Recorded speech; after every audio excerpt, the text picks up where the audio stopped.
Well, welcome everyone on this special occasion for Southern Connecticut State University.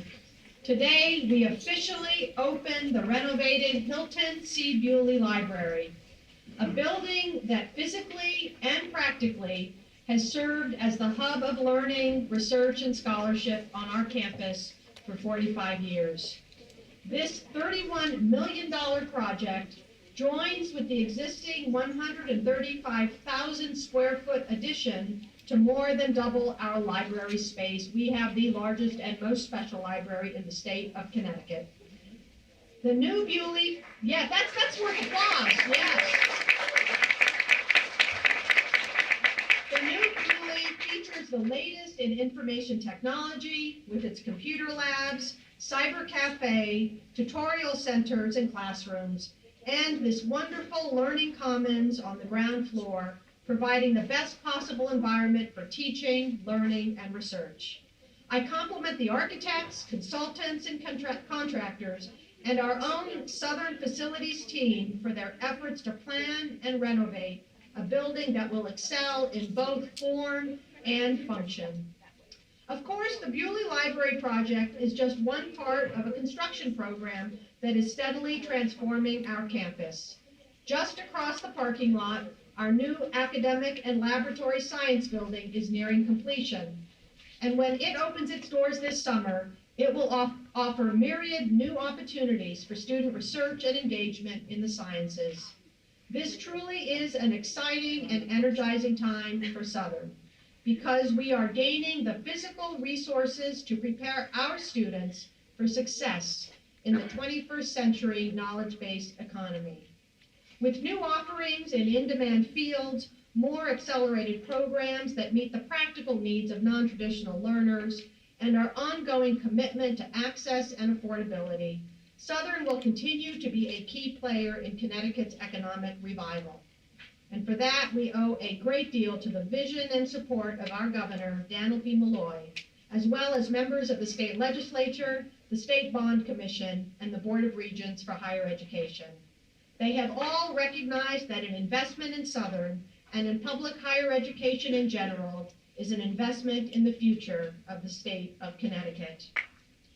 Of course, all of us at Southern are dedicated to the success of our students.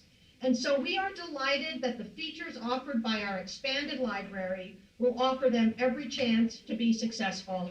And if it weren't raining outside, you would see in this Learning Commons every chair filled by students. They have already claimed this library as their own. Today we will hear from a student who is a sophomore, recently accepted into our social work program, and has been working at the Buley circulation desk since the first day of her freshman year. And I should add, her mom works here in the library as well. Please welcome Miss Brittany Muldowney.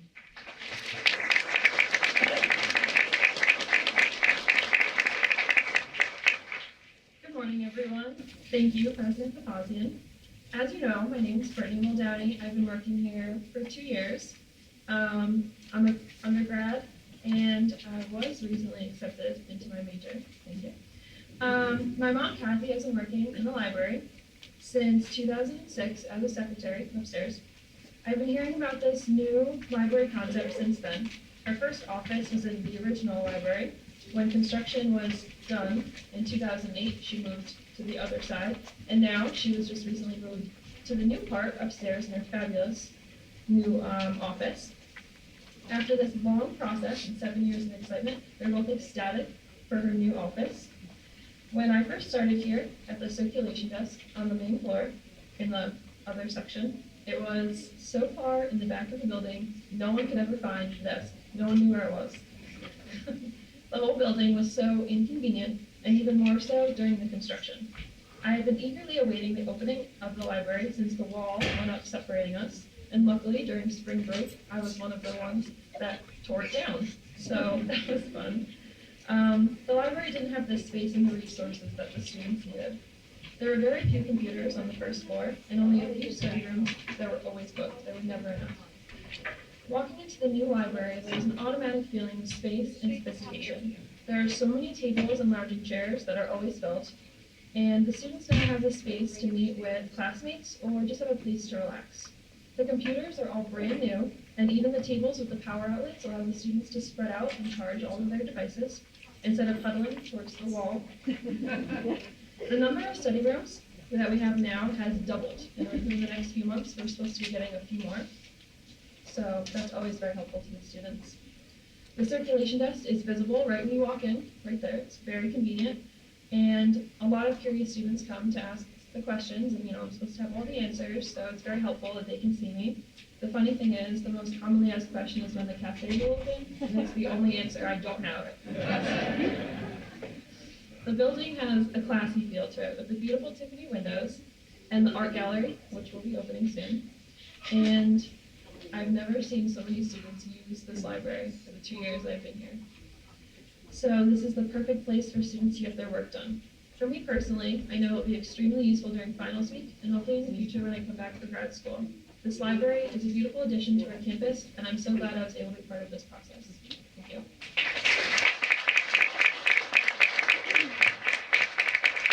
Thank you, Brittany. And I'm not going to make any promises here today, but I have heard that question about the cafe. It's really the only piece that's still out there, and our goal is to have it ready for you when you come back in the fall. I think we will, but since I've now made it a public promise, staff,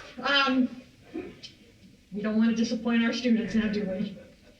During the last several years, members of our library staff have been models of patience as they have moved into the new wing of the building and now back to the renovated original building while the renovation work took its course.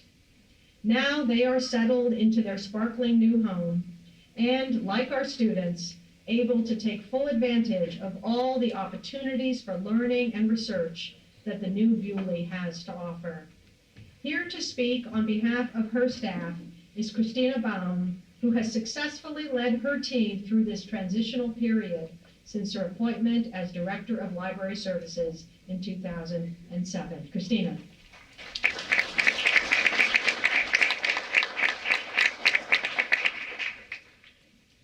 Good morning.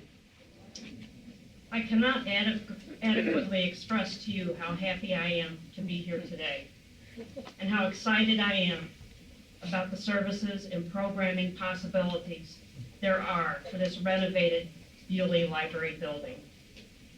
But before I describe any of what is to come, I would like to thank President Papazian for bringing this project to a closure, our facilities team, especially Bob Shealy and Paul Loescher, who worked tirelessly on this project and took every phone call I made.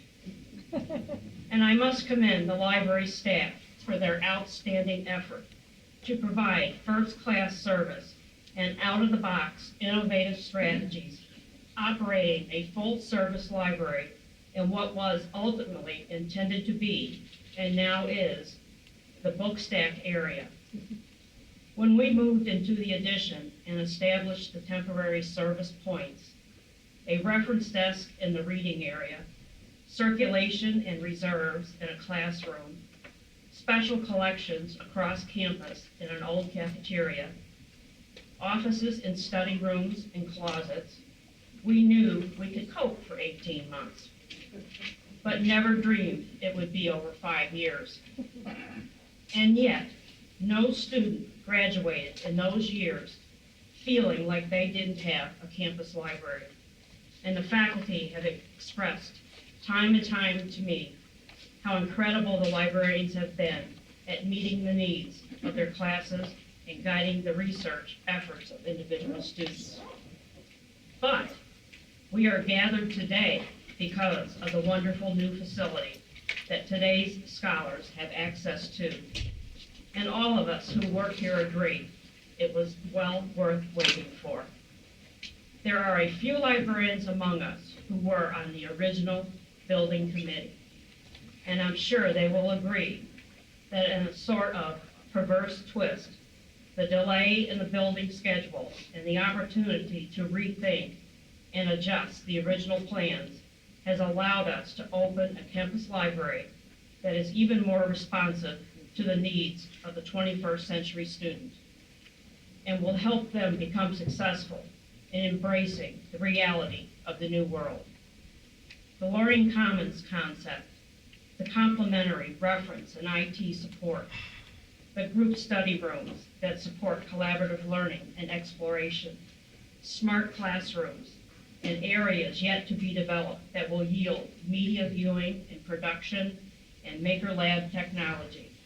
All library operational models that evolved during our construction delay and would not have been fully accommodated in the original plan. So while our long temporary situation brought its frustrating moments, it also brought us to this bright new day. I came here in 2007 as construction on the addition was underway, and I had fun donning a hard hat and crossing over into the new building now and then to see how it was coming along.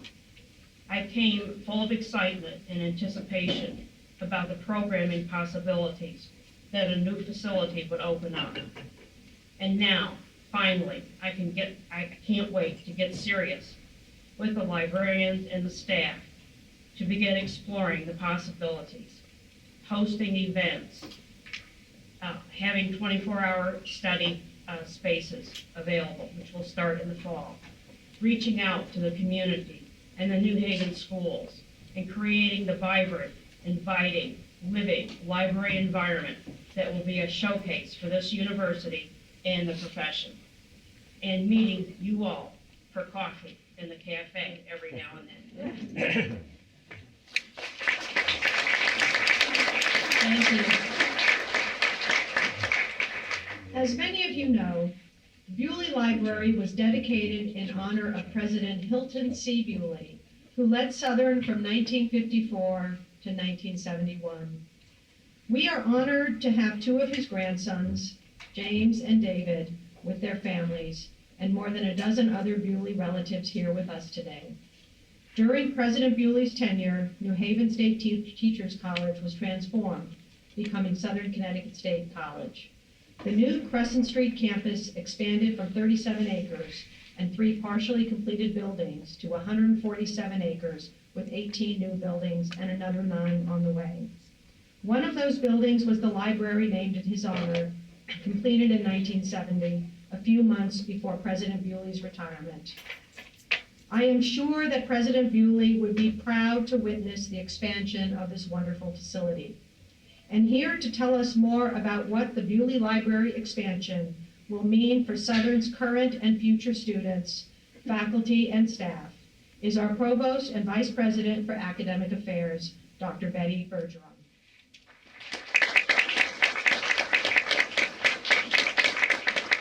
Good morning, everyone. I would also like to extend my thanks on behalf of the university community and particularly from Academic Affairs to all of you for being here today. Despite the rain, there's a lot of sunshine in this room. I think that we can all recognize that our new Buley Library, this renovation, is truly transformational for our campus.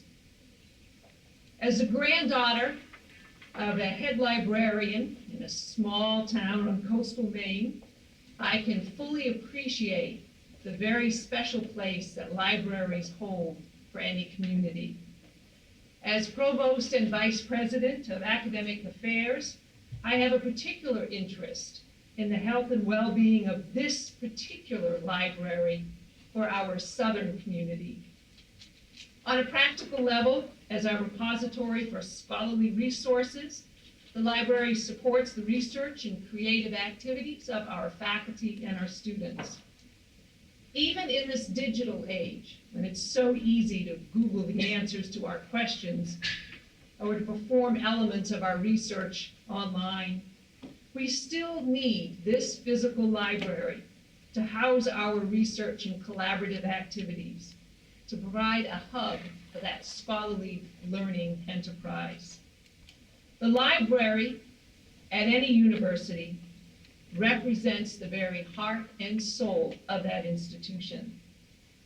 Libraries have indeed evolved over the years, Many of us remember walking into a library and seeing, before anything else, the card catalog. These often massive pieces of furniture held the richness of resources that were contained within the library walls.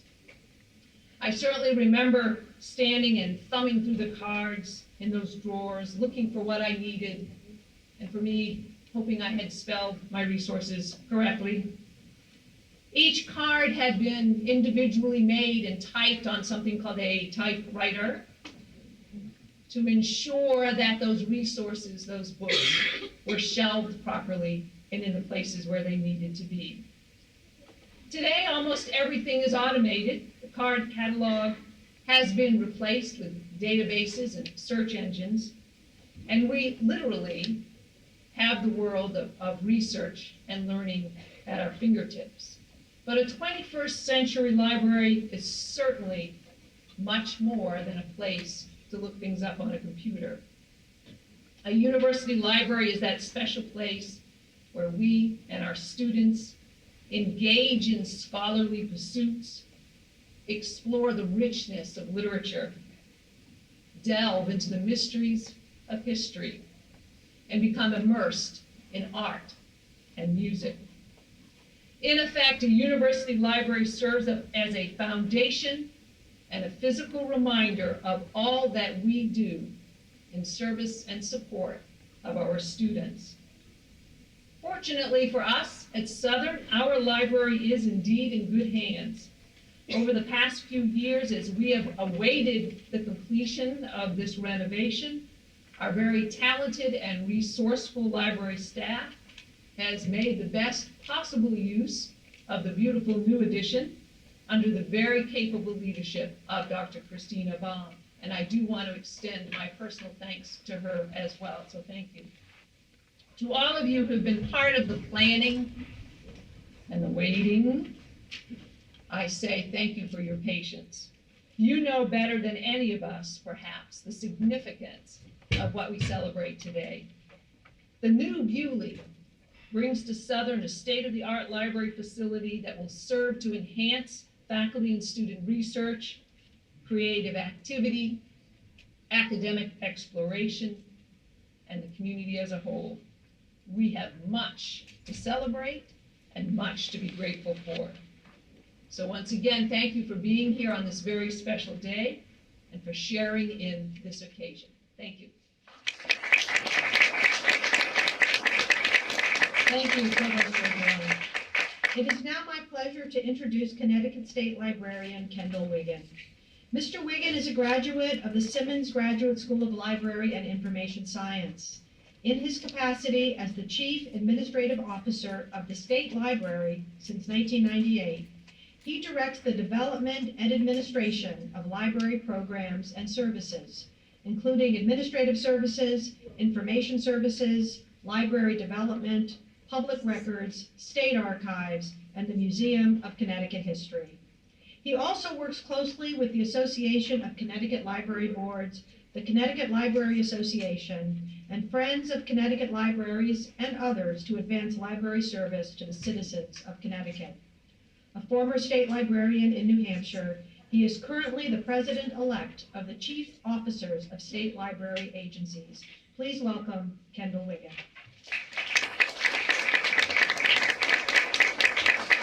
Thank you, Dr. Bazian. It's a pleasure to be here, and I really feel welcome.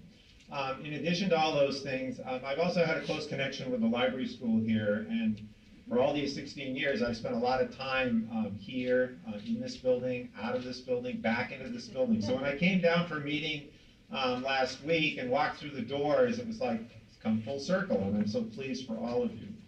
The emerging proposition for the library today is built around three key assets: people, place, and platform. This newly renovated and expanded Buley Library will be a hub of engagement, fostering new relationships and strengthening the human capital of this academic community and the broader community. As a place, this is a welcoming space for a wide range of purposes, ultimately facilitating learning and creation. This physical presence provides an anchor for the community, and it defines what a great public space could and should be. As a platform, this library is user-centered. It provides opportunities for individuals and the community to gain access to a variety of tools and resources with which to discover and create new knowledge. I congratulate all involved in this project, and not only will this library continue to support the Southern students and faculty, it will be a great asset to the state at large. Thank you very much for allowing me to be here today.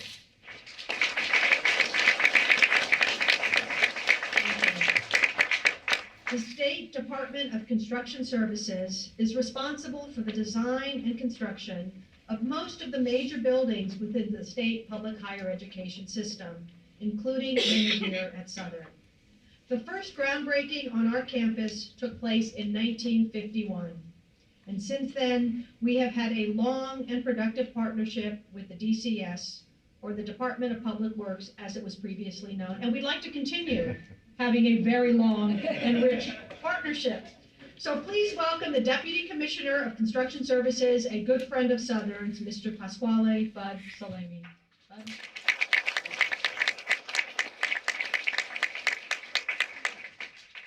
You know, it's an honor for me to be here today, especially with the rest of the folks that are up here talking about Buley.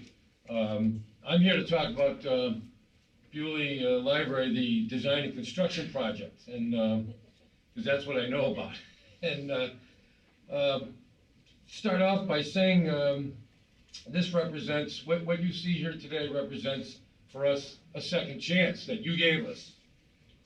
In 2009, we closed the project. I wasn't here, I started in 2011, but in 2009, we'd run out of money, we'd run out of time, and frankly, we ran out of ideas on how to fix this. And in 2011, I just started with the state, and I heard from a number of people from Southern who said that, actually came to me and asked if I would help. That Buley, instead of being the focal point of the campus, as it had been for so many years, it had become somewhat of an eyesore and kind of a depressing perspective for everyone, students, faculty, the staff, even visitors. It just looked out of place. So we got a second chance in 2011.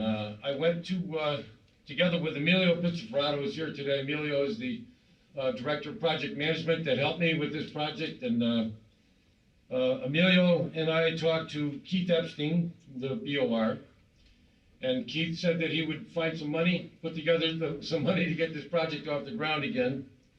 Emilio promised me that we would set a record in hiring a new architect, and we did, I think, 6 weeks after I was told it would take 6 to 9 months. In 6 weeks, we had Oak Park, and we're, Mark's here today, and we'll talk about him in a second. And then we just went on from there. Project took off. And we were able to, as you said before, we were able to change the nature of what Buley would be. From your library with books to a totally different concept. And for that, we really owe our architects a great deal of thanks. So Mark Welch, if you would please stand up. And HMBA, I don't know if Nestor is here, please stand up. I want to say thank you publicly.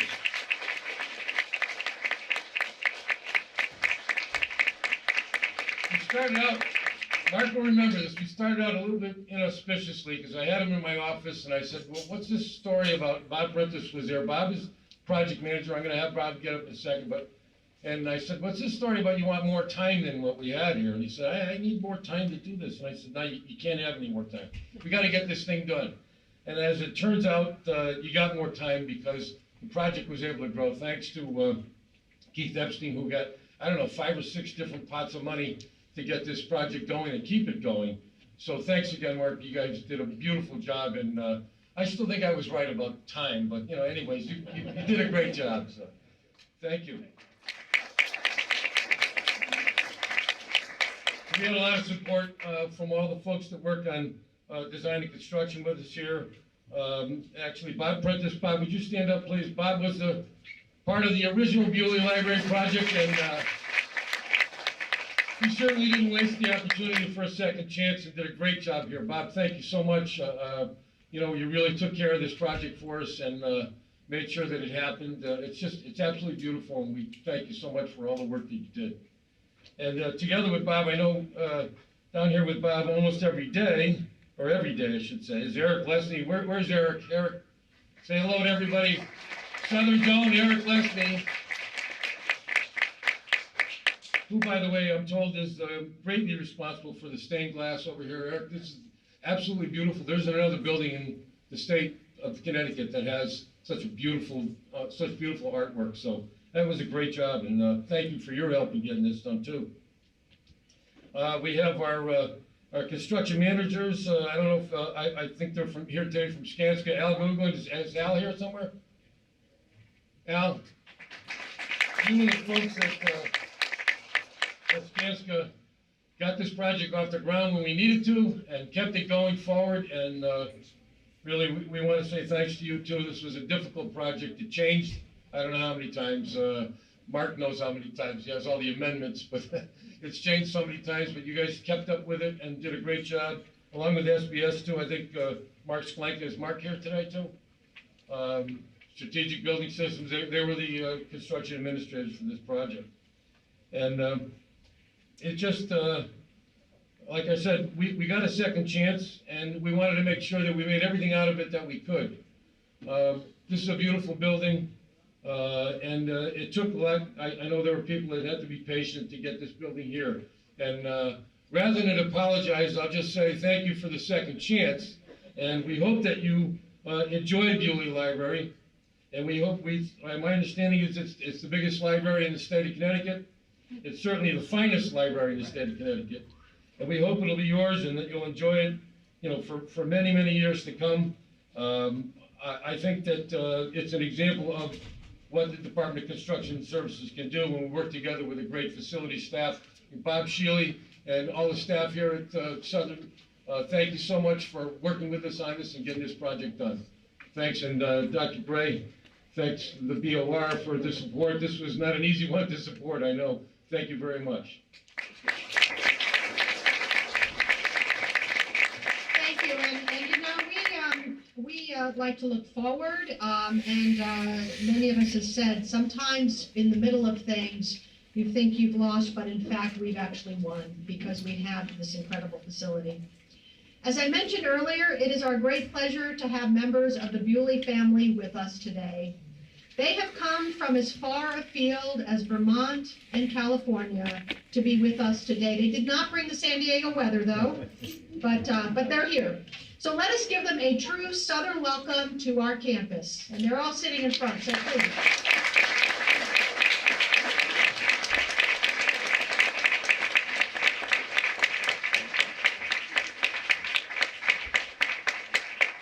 As well as expanding the campus and moving Southern toward the comprehensive institution of higher learning that we know today. President Hilton C. Buley was known as an innovator in the improvement of instruction and educational practices. Many of the modern features in this new library reflected Dr. Buley's pioneering work in this area. Under his direction, Southern was among the first colleges in the nation to offer courses on television, and was also a leader in the development of multimedia instruction. That was a big deal, by the way, young people, in those days. Television? Both systems were employed in the new library for both instruction in library science and regular library use. Here to tell us more about President Buley and his legacy is his grandson, James Buley. Mr. Buley is the CEO of Buley Wealth Management Group, visiting us from sunny San Diego. Please welcome Mr. James Buley.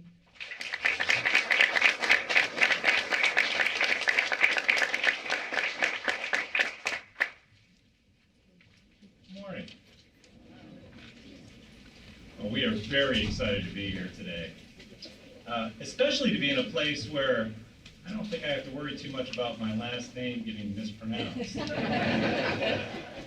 most commonly were bullies. Then occasionally a Buley, and then there's always the Burley, and then occasionally you can get a Bueller. I'm not sure where the Y went.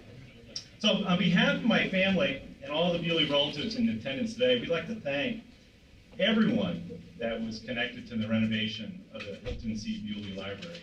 It is truly a magnificent renovation, and I know it will be an asset for all the students and faculty here at Southern.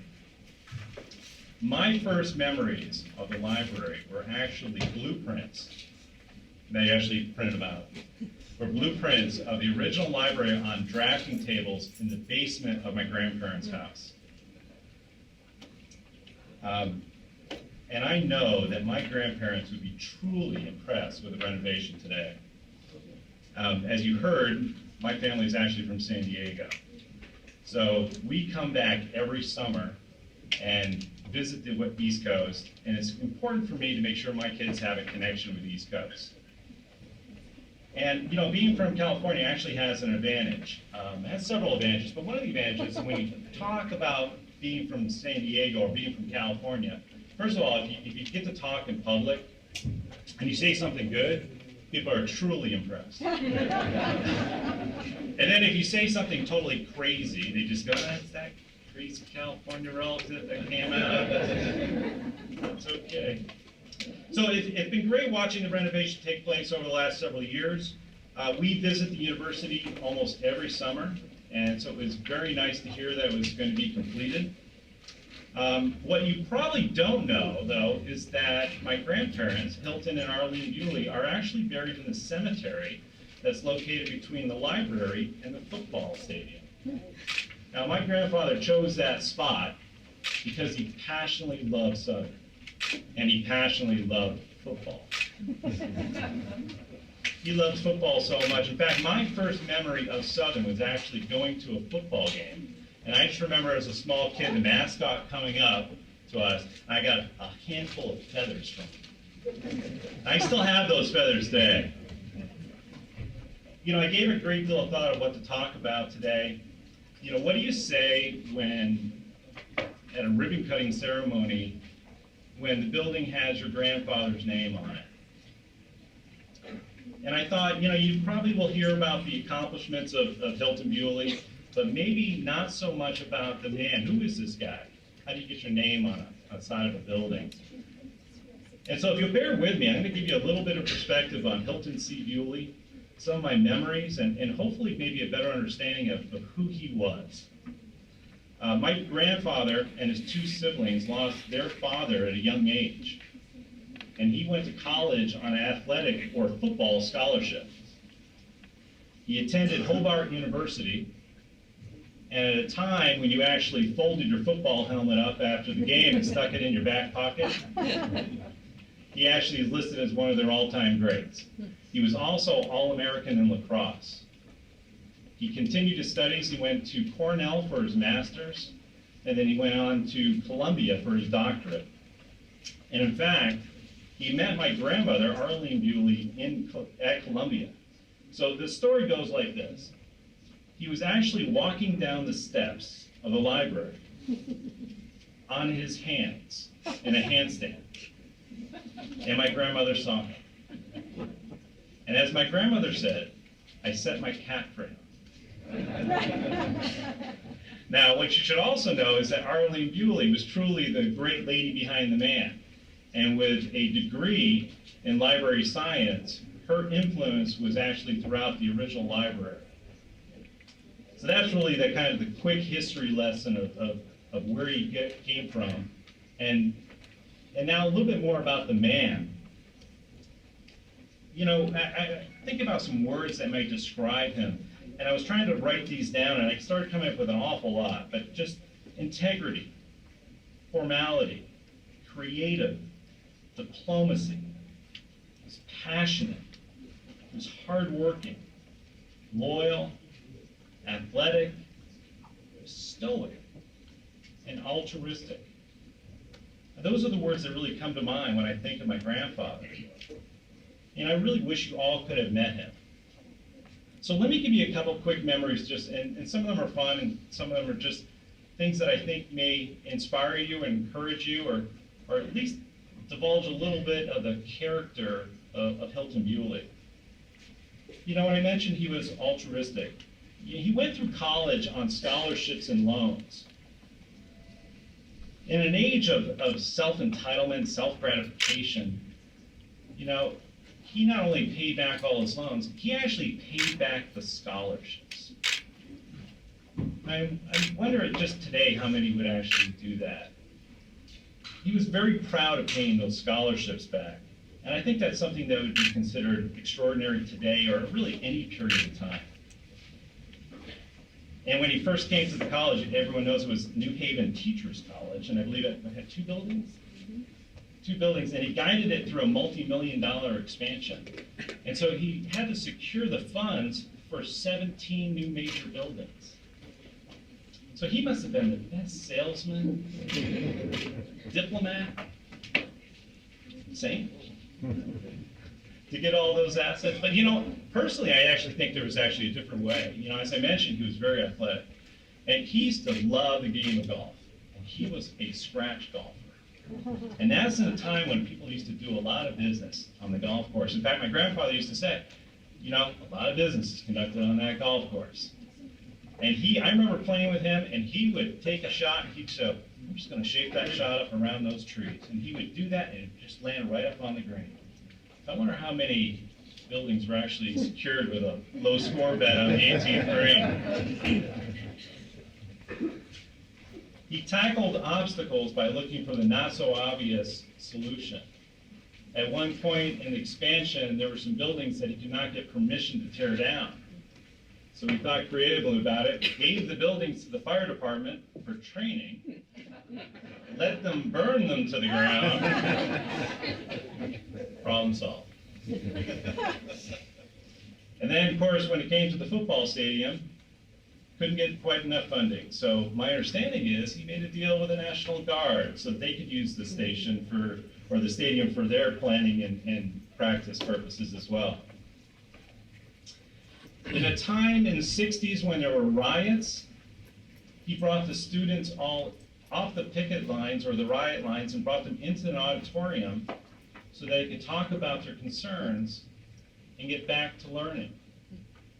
During one of the protests, I remember hearing the story of his hat being knocked off when he was going to his office. And one of the students immediately grabbed it and apologized. He was truly respected by everyone who knew him. In fact, Dr. Harold Hyde, who ended up going on to being president of New Hampshire, Plymouth State in New Hampshire, he was a very, very close friend of my grandfather's. And he was actually, I think he started off as a professor here. And his wife, Rita, once said to me, he is the toughest man to work for. And I think that was really from an expectation he had, not only of himself, those high expectations of himself, but everybody around him for the excellence, but mainly to provide the opportunities and to expand the curriculum for the students here at Southern. I'd also be remiss if I didn't mention he was a devoted Rotarian. He took the motto of service before self really to heart and as a way of life. He was president of the New Haven Rotary, and also he was district governor here in central Connecticut. And for me, as a grandson, I'll give you 2 quick memories. Just the lessons were subtle, but to the point. One was to be mindful of every detail. And I always remember he would leave, every time he left the house, he had this little electric shoe polisher right by the front door. He polished his shoes.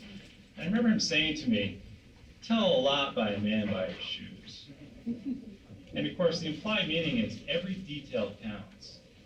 So pay attention. My favorite lesson, though, is when my brother and I actually, my grandparents were taking care of us one summer. My parents were traveling. My brother and I, we played golf with my granddad, and we're driving back, and my grandfather said, "Do you boys want to stop for some ice cream?" And of course, now what kid did not want to stop for ice cream? But we thought the more subtle approach would be a better way of tactfully getting our ice cream. So we said, well, you know, if it wouldn't be too much trouble, and if you'd like to stop, that would be great.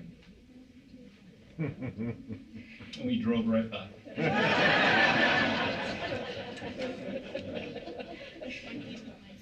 Yep, my life was changed forever. Really, the point was, is if you don't ask for something, you're never gonna get it. So make sure you ask for what you want. If not, the answer is always no. Yeah, you love this family, you love Rotary, you love football, you love golf. And you truly love Southern. Thank you so much for having us here today.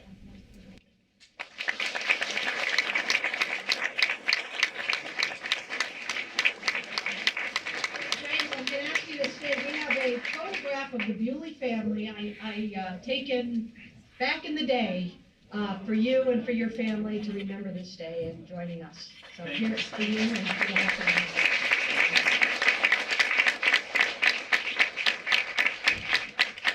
And before I introduce our next speaker, I do want to acknowledge the presence with us today of many of our faculty emeriti. It's faculty who would have been here teaching our students and leading our institution at the time of President Buley. So I welcome all of you faculty, and I also want to particularly point out Phil Smith, who I saw right here, who's hiding now, who I could introduce as faculty, as a former Dean of Arts and Sciences, as interim president, and probably as interim just about anything else on the campuses. He was the go-to guy, and so thank you for joining us, and to all our emeriti faculty and alumni who have come today. And as a crazy Southern Californian, thank you for allowing me this moment.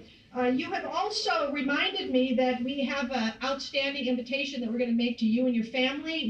It's not in the script, but I hadn't realized that President Buley was such a football fan. And I'm looking at our new athletic director right in the back there, and I'm looking at our advancement associate vice president and some others, and some of our alums. And you know, we do this thing called homecoming every year in the fall when it's beautiful here and the leaves turn. They don't turn in San Diego, that I know. So we have this great celebration. And so I would like to invite you, the entire family, to join us at homecoming for football. So that we can enjoy the Southern Owls, who are, I think, a team that your grandfather would be very proud of. So please accept that invitation and do come and be a part of the Owl family in that capacity as well. So now, it is my pleasure to introduce the President of the Connecticut Board of Regents for Higher Education, Dr. Gregory W. Gray. Dr. Gray previously served as Chancellor of California's Riverside Community College District, which includes 3 community colleges, more than 2,000 employees, and an annual credit enrollment that surpasses 100,000. A recognized higher education leader, he joined the Riverside District after serving as president of Miami-Dade College's Kendall campus. Earlier in his chancellorship, Dr. Gray identified education workforce preparation initiatives, private fundraising and institutional development, and leadership as his major areas of interest. Now, as president of the 17-member Connecticut State Colleges and Universities system, he has continued in this vein through the development of strategic transformative initiatives that will continue to bring access, affordability, and excellence to our many campuses. Striving to maintain our system's historic commitment to access and affordability while enhancing student success, academic and workforce development, and community partnerships.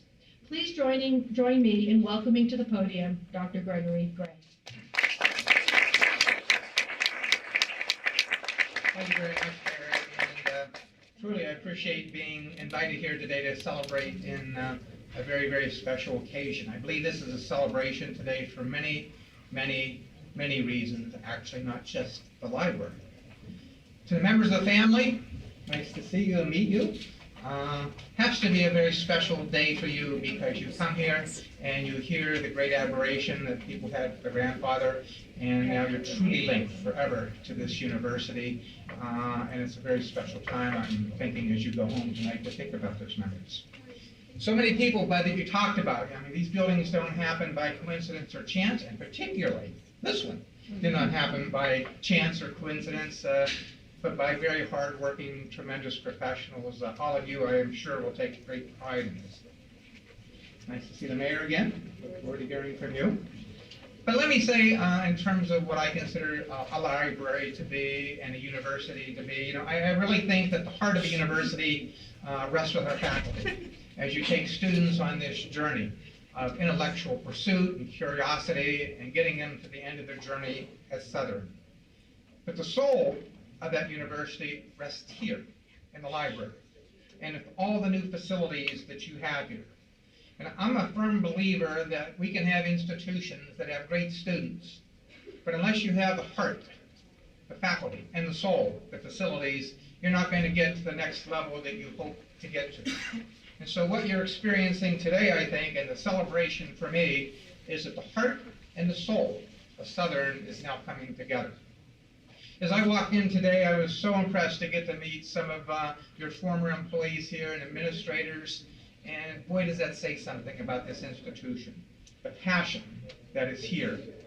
For those of you who've been here for many, many years, you see that passion and you help build that passion to bring about this facility and this institution.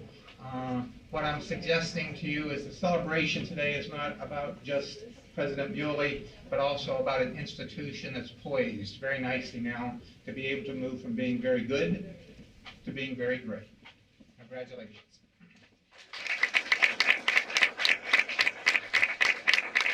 Thank you, President Gray. Before I introduce our final speaker, I want to acknowledge two other guests today.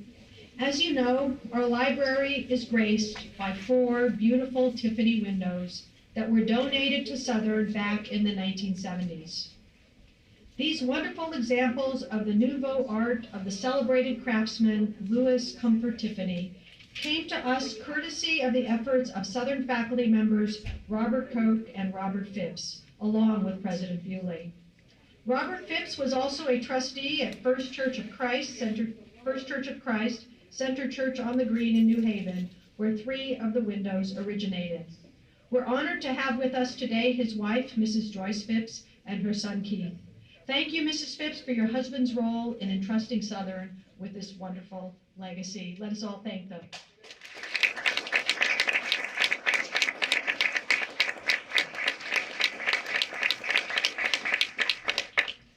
And now it is my pleasure to introduce a great friend of Southern. She was elected mayor of the city of New Haven in 2013 after serving 11 consecutive terms representing the 10th senatorial district and its residents in western New Haven and northern West Haven. She led the Budget Writing Appropriations Committee and was also the vice chair of the legislature's Aging Committee. And underscoring her leadership role, she was also a deputy president pro tempore of the Senate. During her years in the legislature, she was fully engaged in efforts to improve early literacy in an effort to bridge Connecticut's achievement gap, as well as the ongoing fight against childhood obesity. As a state senator and now as mayor, she has vigorously supported public higher education, and Southern in particular, recognizing our institution's leadership role in shaping Connecticut's knowledge-based economy.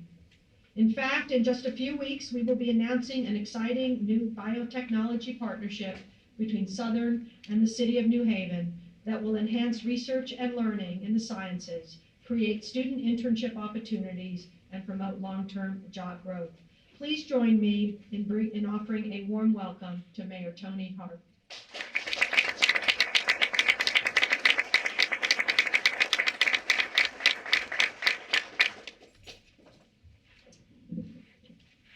Dr. Papazian and Dr. Gray, good seeing you. Kendall Wiggins, one of my favorite people, to the leaders of Southern and to the folks at the former Department of Public Works. Good seeing you. The only time I see you is here, by the way. So it is really great to be here, and to the Buley family.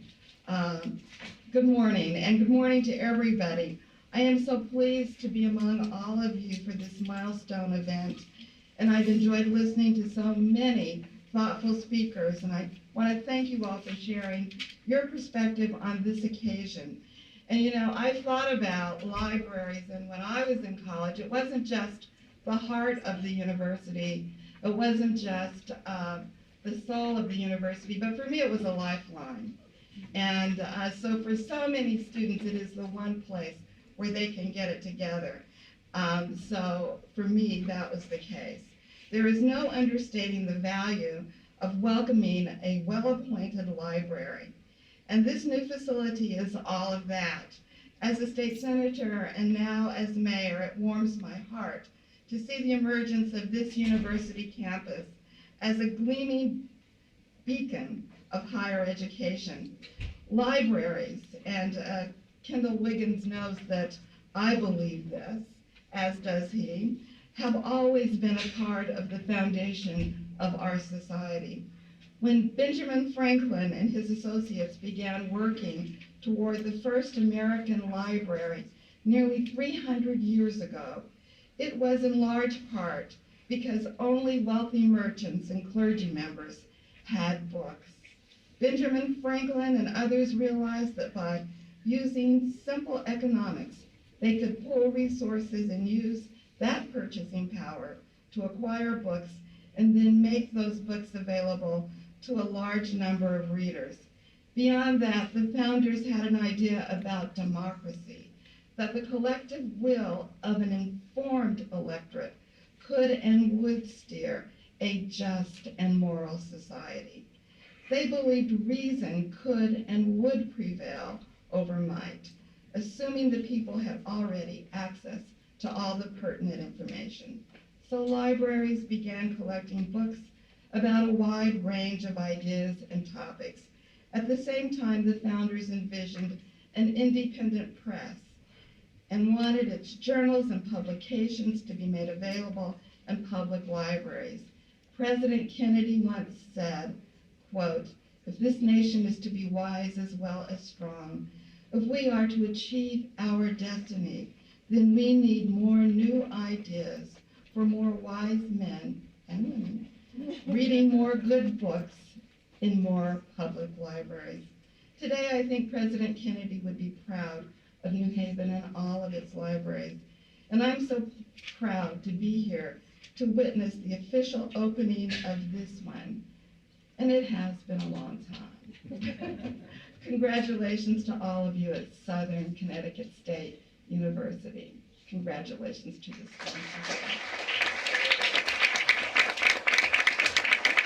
Thank you, Mayor Johnson. Thank you for being with us through so much of this journey. This concludes our speaking program. Echoing a similar event that was held when this library first opened in 1970, we will now perform a ceremonial book line in which our library staff and our guests will move items from our special collection into the library. The ribbon cutting itself will follow, and then you are all invited to a reception in the library cafe and to view the new library on special tours conducted by library staff. Thank you so much for joining us here today.